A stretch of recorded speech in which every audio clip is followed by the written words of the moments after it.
Bonsoir, dans l'actualité ce soir, c'est parti pour la semaine du numérique en Guinée, des poids lourds, des nouvelles technologies se sont donné rendez-vous à Conakry pour booster le secteur avec des financements innovants. Et puis la menace de débrayage est arrivée dans le domaine de la boulangerie en Guinée. Un accord est enfin trouvé entre le ministère du Commerce et l'Union des boulangers de Guinée. La quintessence du contenu de ce document, c'est dans Guinée Info. Enfin, les principes du traitement de l'information par un média public, c'est la toile de fond d'une session de formation à l'intention des journalistes de la RTG Koulouma. Voilà pour le sommaire. Encore une fois, bonsoir à toutes et à tous. Le chef de l'État a présidé ce matin à l'ouverture officielle de la semaine du numérique. L'événement est à sa 3e édition. Des panels, projections de films documentaires et l'organisation d'un concours doté des milliards de francs guinéens vont meubler la semaine. Mohamed Lamine Souma, Boubacar Souma, Mandiou Sidibé. La Guinée a désormais sa propre fabrique d'ordinateurs Made in Guinée, vue et appréciée par le président Alpha Condé. C'est la principale innovation de la semaine du numérique en Guinée, 3e édition placée sous la présidence du chef de l'État. La semaine du numérique est une forme de salon qui expose les progrès du numérique et présente les possibilités qu'offre le numérique, des possibilités à même d'impulser le développement de l'entrepreneuriat en Guinée. Ce que vous voyez là, c'est une structure métallique avec 2 mm d'épaisseur d'acier exactement. Il a des haut-parleurs, il a un écran incassable, il a une imprimante où on ne change pas d'encre par exemple. Ce sont des imprimantes, des thermal printers qui brûlent sur le papier exactement. Et normalement, nous avons aussi l'onduleur.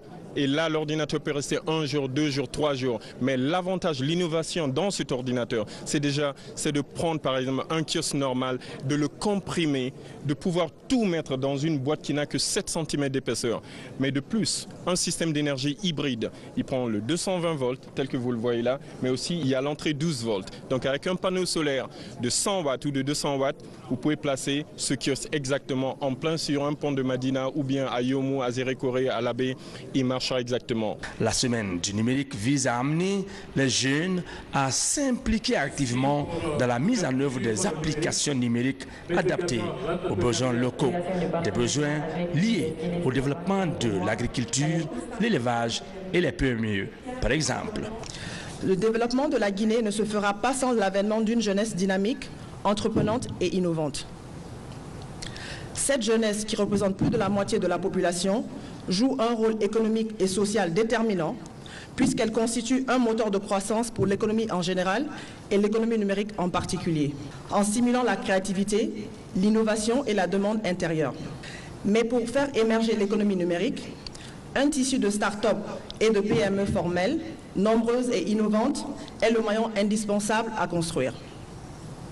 Les PME, en plus d'être le principal outil économique permettant l'émergence de cette jeunesse, contribuent à la réduction du chômage des jeunes, diplômés, non diplômés, à l'innovation tout en étant le meilleur vecteur de contribution de la richesse créée, facteur essentiel de stabilité sociale. Conscient de ces enjeux, le gouvernement guinéen a mis en place un prix d'excellence qui met en compétition 18 jeunes talents. Il a pour objectif d'impulser le développement du numérique en Guinée en mettant un accent particulier sur la formation et l'entrepreneuriat. S'il y a un domaine que le numérique bouleverse, c'est bien la création d'entreprises. Les nouveaux outils apportent une nouvelle façon d'entreprendre, plus légère, plus coopérative, plus ouverte sur le monde et plus créative, autant dans les produits proposés que dans l'organisation du travail. Excellence, Monsieur le Président de la République, le numérique ne se contente pas de stimuler les nouveaux business. Il fait aussi évoluer les modes d'entrepreneuriat. Ainsi, le rôle central des startups dans l'économie numérique appelle l'analyse de leurs dispositifs de création, de financement et d'intégration à notre environnement. Nous devons pouvoir donner aux futurs entrepreneurs une visibilité stratégique pour accroître leur capacité à innover, investir et exporter sur le marché qui, demain, bénéficiera d'une forte croissance. Face aux défis du développement accéléré de notre pays, le président Alpha Condé mise sur l'informatisation de l'administration guinéenne. Vous savez que l'Afrique a raté les 3 premières révolutions industrielles. La première à cause de l'esclavage qui a vidé l'Afrique de ses forces vives. Les 2 autres à cause de la colonisation. Aujourd'hui, nous avons la 4e révolution industrielle. Il est extrêmement important que l'Afrique soit à ce rendez-vous de la 4e révolution industrielle. Pourquoi? L'accélération de l'histoire et de technologie va permettre à l'Afrique, si elle maîtrise la 4e révolution, de rattraper son retard par rapport aux pays les plus avancés. En effet, grâce aux nouvelles technologies, là où les gens ont mis 20 ans, 30 ans, nous mettons peut-être 2 ans, 3 ans. Mais cela suppose que notre jeunesse, nos femmes, maîtrisent les nouvelles technologies. Le ministre est content parce que le taux de pénétration des téléphones est passé de 18 à 38%, l'Internet de 1% à 35%, la fibre optique de 4500 km. Mais je ferai remarquer le Rwanda à combien de kilomètres carrés par rapport à la Guinée. Et le Rwanda a déjà 4000 km de fibre optique. Ça veut dire que si nous devons nous comparer, ce n'est pas 4000, c'est peut-être 15 000 ou 20 000 km de fibre optique, si on veut. Parce que, vous prenez je crois que les Rwandais connaissent le nombre de kilomètres carrés du Rwanda par rapport à la Guinée. Donc si on n'a que 500 km de plus que le Rwanda, ça veut dire qu'on est encore très très loin de nos objectifs, monsieur le ministre. Nous avons 2 handicaps aujourd'hui pour la nouvelle technologie. Il faut informatiser l'administration. Malheureusement, la plupart des fonctionnaires guinéens d'un certain âge ne connaissent pas les nouvelles technologies. Donc c'est un handicap que nous allons dépasser avec le rajeunissement de la fonction publique et l'intégration des jeunes. Le deuxième, c'est la maîtrise de l'anglais. Nous sommes un pays francophone. Malheureusement, l'essentiel des nouvelles technologies, c'est la langue anglaise. Donc il est important que nous commencions à enseigner l'anglais dès l'école primaire. Ce n'est pas un crime d'être francophone. Malheureusement, les nouvelles technologies, tout le monde sait aujourd'hui, lorsqu'on va à Davos, tout le monde parle anglais, y compris le président français qui parle anglais. Donc, il est extrêmement important que notre jeunesse maîtrise l'anglais. C'est une volonté fondamentale pour l'Afrique d'être au rendez-vous de la 4e révolution industrielle. C'est pourquoi nous allons tout faire pour mettre au service de la jeunesse guinéenne la maîtrise de nouvelles technologies. Nous avons un prix que nous avons doté d'1 milliard. Je pense que ce n'est pas suffisant. Pour encourager les jeunes, peut-être il faut tripler pour que plus de start-up puissent avoir accès. Les défis, 35% d'Internet, c'est très faible, monsieur le ministre. J'espère que d'ici 2 ans, vous allez dire que nous sommes au moins à 70%, j'espère. Et nous allons voir de nouveau si nous n'allons pas faire d'autres accords pour que nous doublions le nombre de kilomètres de fibres optiques. Car si nous voulons lutter contre l'exode rural, il faut que le jeune Guinéen qui est dans le fin fond du village ait les mêmes avantages que le jeune Guinéen qui est à Conakry. S'il a accès à l'Internet, s'il a accès à la télévision et à toutes les nouvelles technologies, il n'a pas besoin de venir grandir le nombre de chômeurs dans les quartiers populaires de Guinée. Ensuite, je pense que nous allons rattraper notre retard, comme je l'ai dit, parce qu'aujourd'hui, à l'accélération de l'histoire et de nouvelles technologies, évidemment, à condition que nous avons l'énergie. Parce que qui dit nouvelles technologies, s'il n'y a pas d'énergie, évidemment, il n'y a pas de nouvelles technologies. C'est pourquoi nous avons fait de notre bataille aujourd'hui au niveau de l'Afrique, l'accès à l'énergie. À peu près 7 Africains sur 10 en Afrique du Sud du Sahara n'ont pas accès à l'énergie. Donc la bataille aujourd'hui, c'est de maîtriser l'énergie. L'énergie renouvelable, bien sûr, mais l'énergie renouvelable prend du temps, les barrages. Donc il faut que nous mélangeons l'énergie mixte, c'est-à-dire l'énergie renouvelable et les énergies fossiles. Au fur et à mesure de la maîtrise de l'énergie renouvelable, nous cesserons d'avoir les centrales thermiques. Mais en attendant, nous avons besoin de marcher sur nos 2 pieds, donc d'avoir l'énergie mixte. Pourquoi nous avons dit aux partenaires, c'est bien les énergies renouvelables, nous sommes d'accord pour les barrages, l'énergie solaire et éolienne, mais nous devons aussi continuer à utiliser les énergies fossiles et progressivement, et restaurant la place de l'énergie renouvelable. Voilà donc la bataille principale, maîtrise de nouvelles technologies, mais surtout maîtrise de l'énergie, qui va nous permettre de transformer notre agriculture, notre industrie, nos enseignements. Voilà donc ce que je dis à la jeunesse guinéenne. À mon arrivée, on avait à peu près 115 mégawatts d'électricité.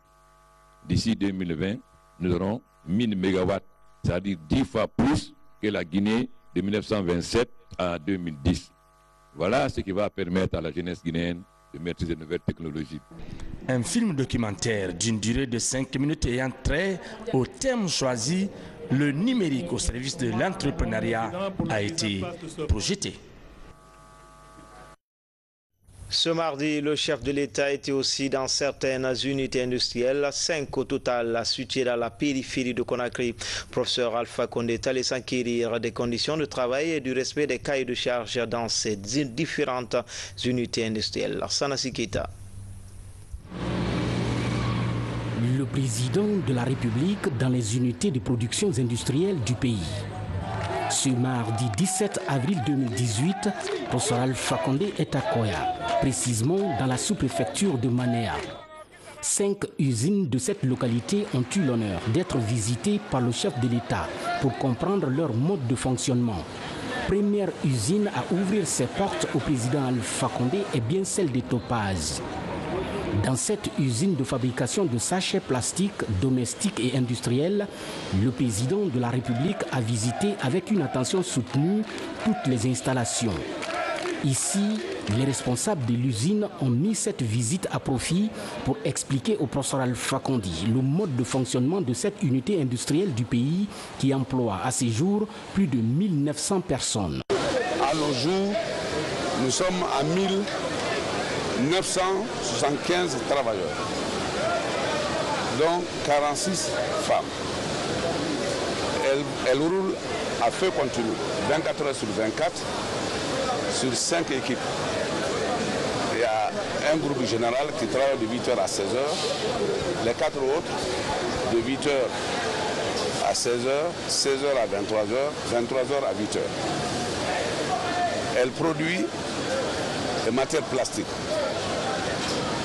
Dans la sous-région, nous avons 4 pays qui ont ravitaillé à partir de sites.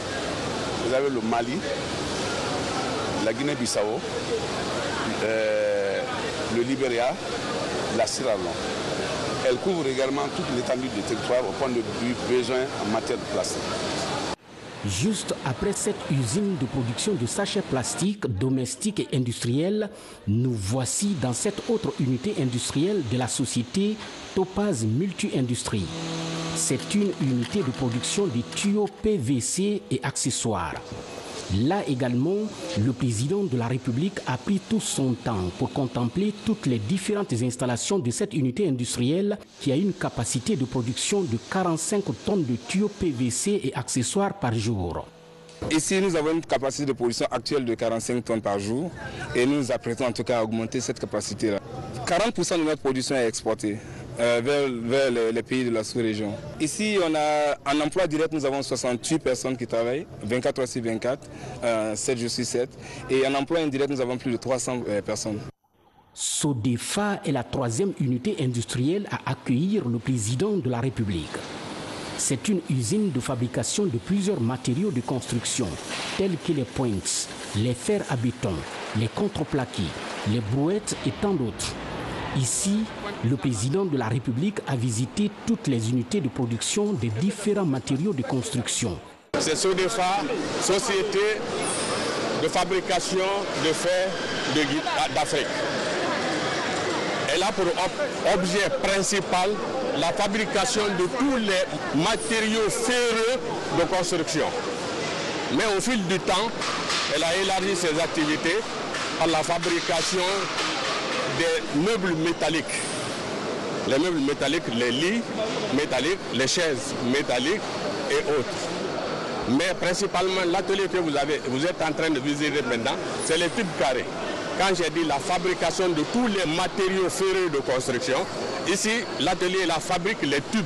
Tubes carrés, tubes rectangulaires, tubes ronds et tout. Mais ce que vous voyez là, c'est parce que notre patron, il est le président directeur général d'un certain nombre de sociétés. Sodefa, Forêt Forte, Willy Kakimbo, Willy Mining et Castor. Donc cet atelier, on fabrique les tubes carrés, rectangulaires et ronds. L'usine, la capacité de production, même installée déjà, on a élargi, même installée au moment de l'installation, la capacité couvrait toute la sous-région. Parce que maintenant, on exporte les tubes, on exporte les fers vers la Sierra Leone, vers le Libéria, vers le Mali et tout. Toujours dans la sous-préfecture de Manéa, le président de la République arrive dans cette autre unité industrielle, MMEI, Mamamadi Établissement International. L'usine est spécialisée dans la fabrication d'articles plastiques, notamment des chaises, bouilloires et chaussures de tous les modèles, féminins et masculins. Vivira Câble est la dernière étape de ce marathon du chef de l'État. Là également, professeur Alpha Condé a visité toutes les installations de cette unité industrielle de fabrication de fils et câbles électriques. L'usine Vivira est la première unité de production de fils et câbles électriques utilisés dans tout type de bâtiments, des fils et câbles qui répondent aux standards internationaux. Nous avons actuellement une capacité de production de plus de 6000 rouleaux par jour, mais comme vous le constatez, nos installations sont grandioses, donc nous avons la capacité de multiplier ou de doubler cette production quotidienne de 6000 rouleaux par jour. Après avoir touché du doigt les réalités de toutes ces unités industrielles, le président de la République souligne. Nous avons visité 4 usines. La première, c'est Topaz. Et dès que j'ai été élu en 2011, j'ai décoré à Choc.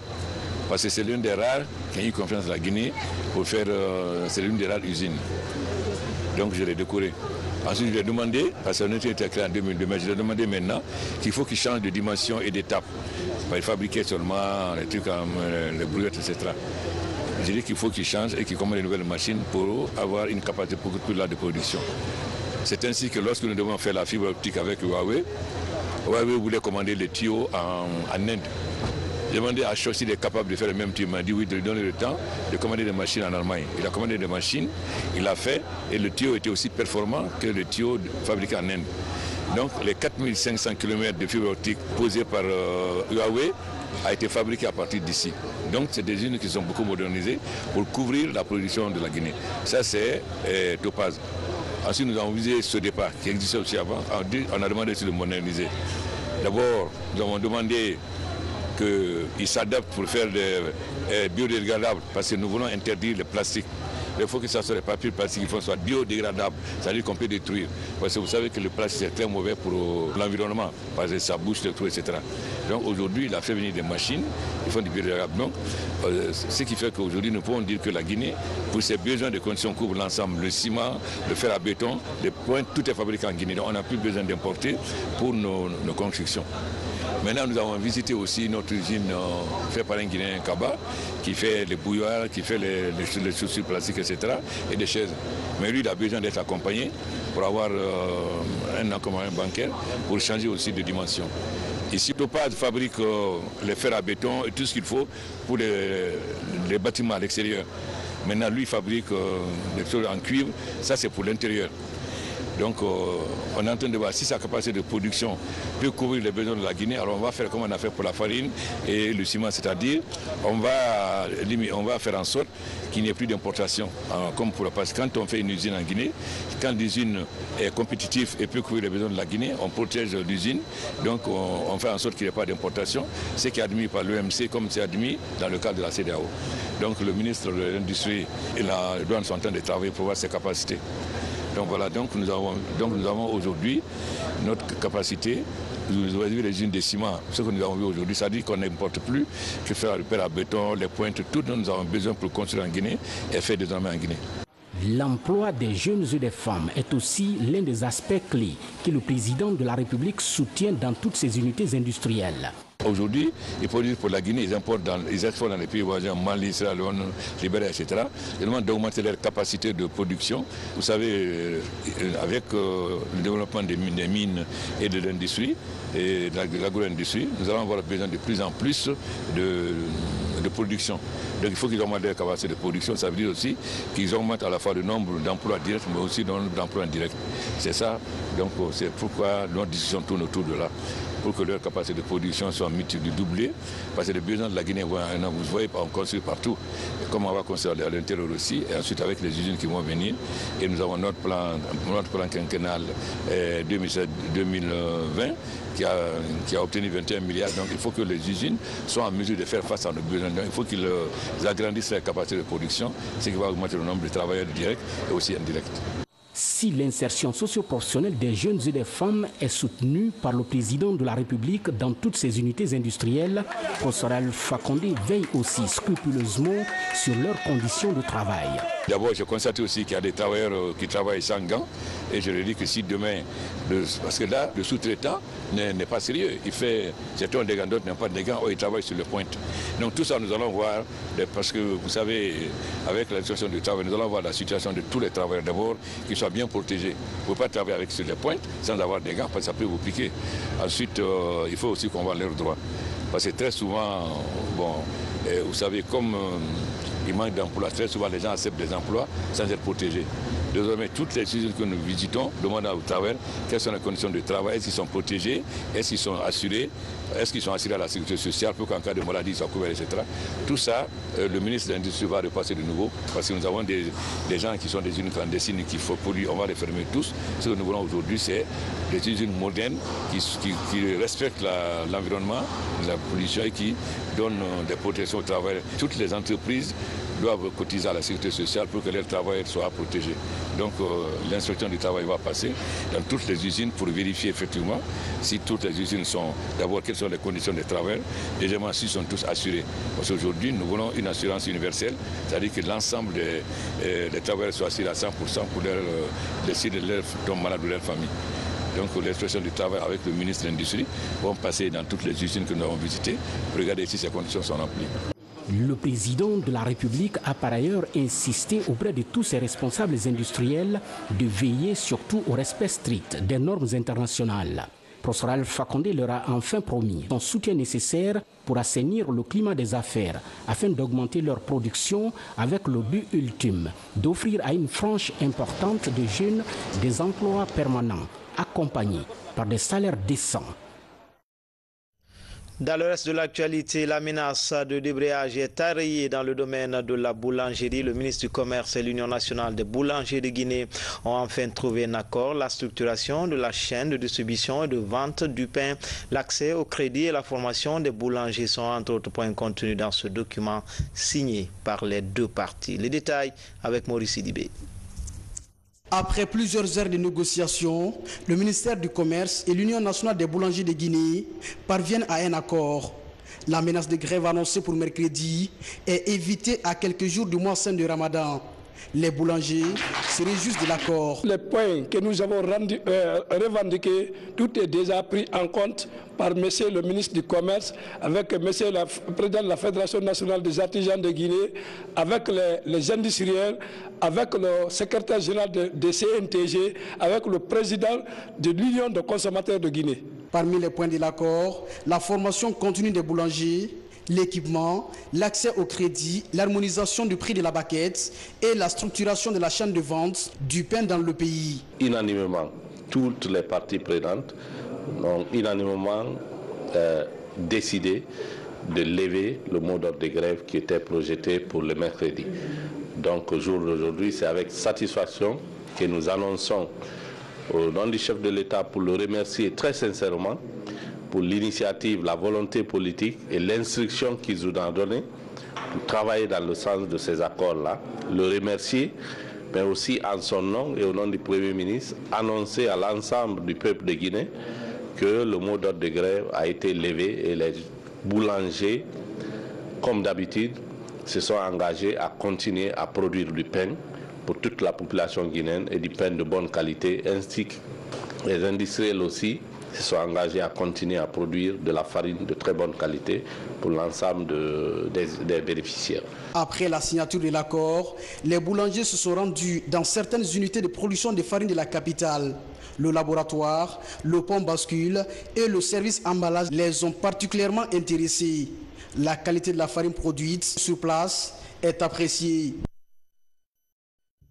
Les assemblées annuelles du Fonds monétaire international et de la Banque mondiale s'ouvrent à Washington. La Guinée présente à ces assises qui interviennent au lendemain de la première revue du programme de facilité élargie de crédit. Quelques observations sont relevées par la mission, mais qui a exprimé son espoir face à la tendance forte de la Guinée.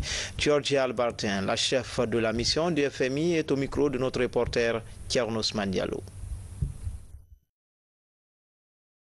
L'objectif de notre mission, c'était de commencer la revue de la performance économique de la Guinée dans le contexte du programme soutenu par la Facilité élargie du crédit qui a été signé à fin décembre 2017 entre la Guinée et le Fonds monétaire international. Il s'agit d'un programme sur 3 ans, un programme qui va donner un débursement complexive de 170 millions de dollars et pour laquelle il y a été déjà un déboursement de 25 millions de dollars à fin décembre 2017. Donc l'objectif de cette mission, c'était véritablement de regarder à la performance économique de la Guinée au cours de l'année 2017 et donc d'apprécier les évolutions et de l'autre côté de discuter avec les autorités guinéennes les grandes orientations de politique économique pour le 2018 et le futur. Donc on a pu apprécier concernant l'évolution économique au cours de l'année 2017 encore une croissance très forte qui va continuer pour la Guinée. On a vu une augmentation de la croissance en 2016 autour de 10%. On s'attend à une croissance autour de 8% encore pour l'année 2017 et qui ça devait rester autour de 6-7% pour l'année 2018. Donc la Guinée est en train de bénéficier d'une période de croissance élevée qui est en partie tirée par la grande production qui se retrouve dans le secteur minier. On a noté aussi une certaine augmentation de l'inflation au cours de l'année 2017 qui a été soutenue notamment pour une augmentation de prix des produits alimentaires. Un autre point important à souligner, c'est sûrement la bonne évolution des réserves internationales, l'augmentation des réserves au cours de l'année 2017, qui a aussi été tirée par des exportations minières très buoyantes au cours de l'année 2017, qu'on s'attend vont continuer au cours de l'année 2018. Au niveau de la politique, je dirais, des résultats budgétaires, on a vu des faiblesses par rapport aux résultats qu'on s'attendait à cause de plusieurs facteurs qui ont joué en termes de recettes qui se sont retrouvées à être plus bas qu'attendu et des dépenses qui ont été plus élevées. Mais on a aussi pu apprécier les efforts et les mesures que déjà les autorités ont mises en place au cours des premiers 2 mois de l'année 2018 pour s'assurer que la politique budgétaire soit en ligne avec une bonne stabilité macroéconomique. Ça m'amène à parler enfin de la partie vers le futur, de l'analyse et de la revue. Et c'est véritablement la discussion de l'ensemble des politiques économiques qui vise à soutenir l'objectif de créer une croissance plus inclusive, de réduire la pauvreté, mais tout en gardant la stabilité macroéconomique. Ça, ce sont les grands objectifs des politiques économiques des autorités que le programme souhaite soutenir. Donc il y a véritablement, et on a bien apprécié l'engagement des autorités d'orienter ces politiques en termes de stabilité macroéconomique, donc la volonté au niveau de politique budgétaire de continuer dans les efforts d'une bonne mobilisation des recettes, tout en maîtrisant les dépenses. Sûrement au niveau de la politique monétaire, la volonté d'une politique monétaire qui reste calée à garder une inflation modérée et l'objectif de continuer à accumuler des réserves importantes afin de réduire les vulnérabilités de la Guinée. On a aussi eu l'opportunité de discuter le côté, je dirais, des politiques sociales, dans le sens que l'importance qu'on donne en termes de donner plus de ressources internes en faveur des programmes sociaux qui favorisent l'inclusion, qui réduit la pauvreté, et les réformes structurelles qui puissent améliorer le climat des affaires, améliorer la gouvernance pour soutenir le développement du secteur privé. Donc dans le contexte de ces discussions, on a bien sûr eu l'occasion et l'honneur de rencontrer les autorités guinéennes. On a aussi eu l'opportunité de parler avec les représentants de la société civile, les entrepreneurs qui nous ont donné la possibilité d'avoir un aperçu plus complet de la situation économique guinéenne. Vous suivrez un reportage à grand format sur les conclusions de cette mission du Fonds monétaire international juste après ce journal. Une session de formation à l'intention des journalistes sur les principes du traitement de l'information par un média public. La rencontre s'est tenue ce mardi à la RTG Coloma. L'initiative s'inscrit dans le cadre du mois de la radio nationale. Bernard Tonguino. C'est une rencontre d'échange entre professionnels de la radio et la télévision nationale. Au centre des débats, la ligne éditoriale de la RTG. La rencontre est animée par Mohamed Kondé, universitaire et journaliste de formation. L'exposé a permis d'aborder largement les différentes recommandations de la ligne éditoriale de ces médiums publics.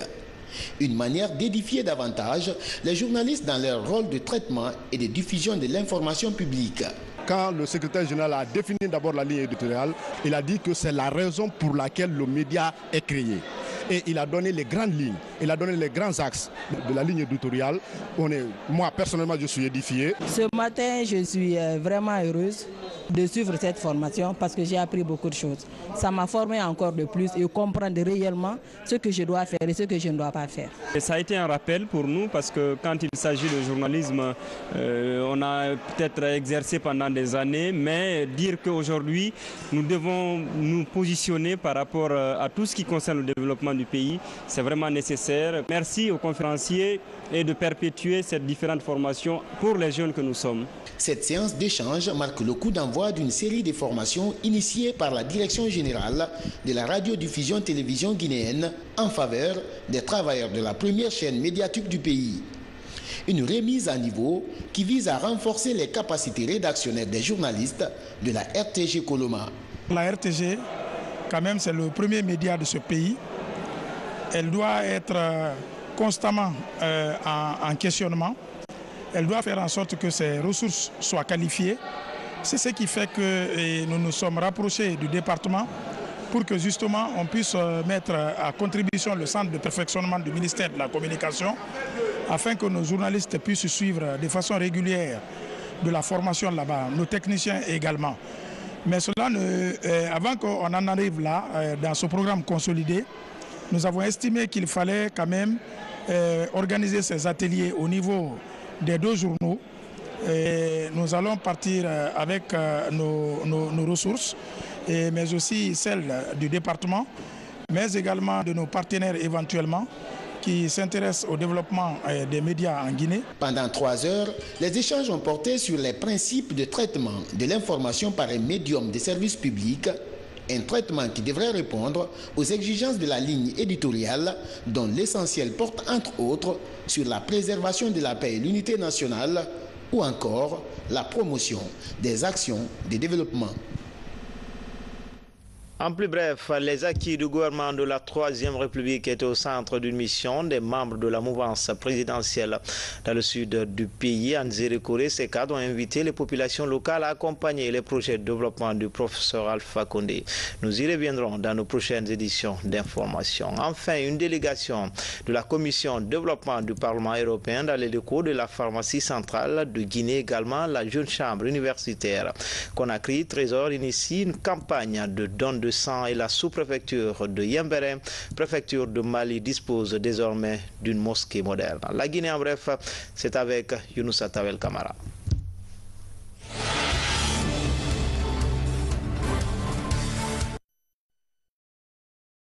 Le ministre algérien de l'Intérieur, des collectivités locales et de l'aménagement du territoire est en séjour en Guinée.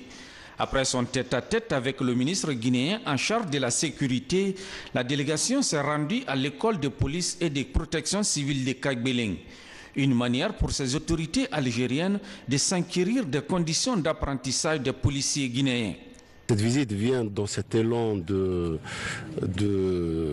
volonté voulue par nos deux chefs d'État, le président Abdelaziz Bouteflika et le président Alpha Condé. Je pense que c'est une visite qui va nous permettre de rattraper beaucoup de retard. Nous voulons être la locomotive pour cette nouvelle ère, pour cette nouvelle dynamique que nous voulons, d'abord pour nos deux secteurs, parce que c'est des secteurs qui affrontent beaucoup de défis, des défis en relation avec le terrorisme, des défis en relation avec cette mise à niveau en matière d'information, en matière d'échange d'informations, en matière d'utilisation de ces technologies nouvelles, et qui sont tous en relation avec ces défis internationaux qui nous attendent. Ce que nous sommes en train de faire aujourd'hui avec mon ami et frère, le ministre d'État en Guinée, ce n'est qu'une reprise dans cette continuité qui est attendue par tout le monde.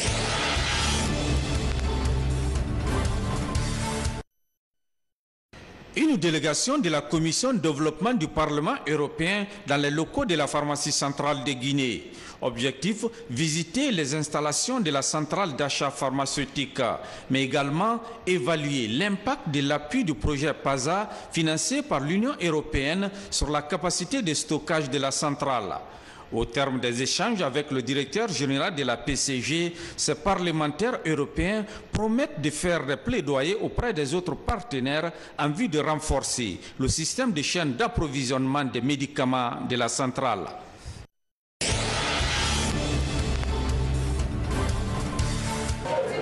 Servir l'humanité constitue l'œuvre la plus noble d'une vie. C'est le slogan de cette campagne de don de sang initiée par la jeune chambre internationale universitaire Conakry Trésor.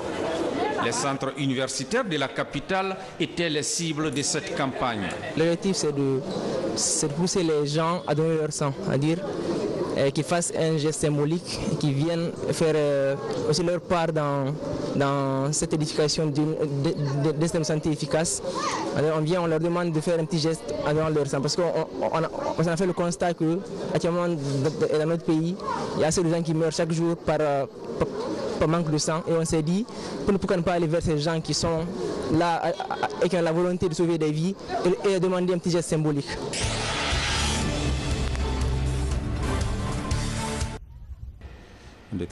Sous les pieds du mont Kakoulima à Doubreka se trouve l'Institut de santé El Hadj Mohamed Gawara.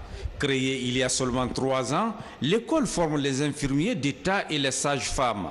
Après la formation, ces agents techniques de santé bénéficient d'une série de stages dans les différentes structures sanitaires du pays.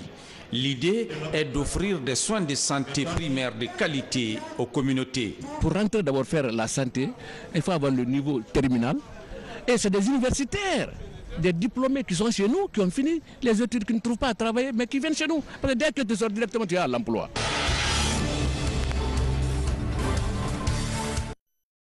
Ils étaient venus de l'intérieur et de l'extérieur de la Guinée, de toutes les 4 régions naturelles du pays, pour la réouverture de la grande mosquée de Yembéren, construite à la hauteur de plus de 4 milliards de francs guinéens, mobilisés par les fils résidents et ressortissants, avec l'appui de plusieurs autres bonnes volontés. La délégation gouvernementale était conduite par le secrétaire général des affaires religieuses. Le président de la République, professeur Alpha Condé, comme mandaté ici à Mali-Yembéren pour transmettre les salutations du chef de l'État et son premier ministre aux braves citoyens croyants de Fouta Djaloun en général, et le prêcher sur la cohésion sociale, la concorde, l'unité et surtout la stabilité, parce qu'il n'y a aucun développement sans stabilité. Cet édifice aujourd'hui s'ajoute aux nombreux édifices islamiques ici en Guinée qui contribuent à l'épanouissement de l'islam dans notre beau pays, la Guinée.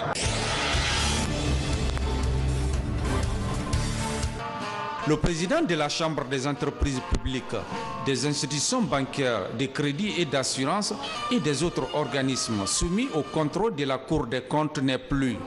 Né le 7 juin 1947 à Sigiri, El Hadj Alpha Kabine Cissé est décédé le 10 avril 2018 à Paris.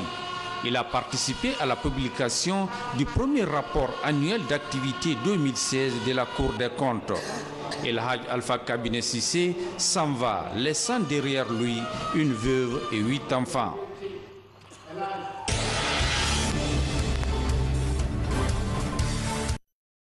C'était tout pour ce soir. Grand a été le plaisir pour moi de vous servir. Bonne suite de programmes sur les antennes de la télévision nationale. À demain, Inch'Allah.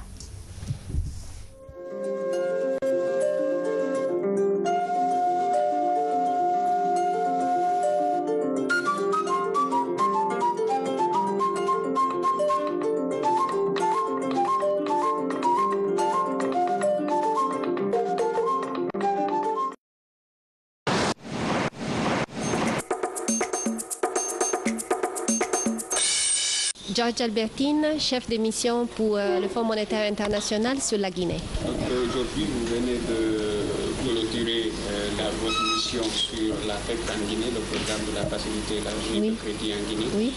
Dites-nous quel a été votre constat et quels sont les résultats D'accord. L'objectif de notre mission, c'était de commencer la revue de la performance économique de la Guinée dans le contexte du programme soutenu par la facilité